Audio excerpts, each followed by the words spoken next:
Бүген Карамалы авылында Авыл кибеты республика программасы буенча яңа кибет ачылды.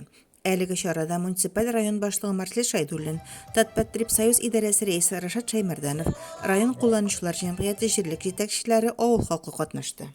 Рәхмәт үзебезнең рәисебезгә, Руслан Нургалеевичка, шундый программаларыбыз бар республикада. Шушы программалар нигезендә бик күп эш башкарабыз үзебезнең авылларыбызда, Азнакайда. Бик зур рәхмәт сезгә, Рашат Рифкатович, киткәнегез өчен шушы программага. 50 миллион акчага без һәр елны 10 магазин төзеп барабыз.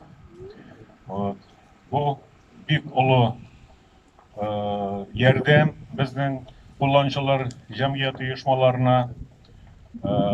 Безнең инде күп авылда республика буенча кибетләр юк, магазиннар юк. Шуның өчен менә безнең рәисебез шушыны аңлап, шушыны белеп, халыкның шушыңа ихтияҗы бар икәнен аңлап, менә шушы программаны оештырды. Авыллардагы магазиннан төзүдә планга кертү кирәк. Безнең инде бурыч һәрбер авылда яшәп торган кешегә мотор сәүдә хезмәте күрсәтү. Авыл балалары белән тасманы кискәннән соң җитәкчеләр бина эченә уздылар. Биредә балаларга тәмле күчтәнәчләр дә таратылды.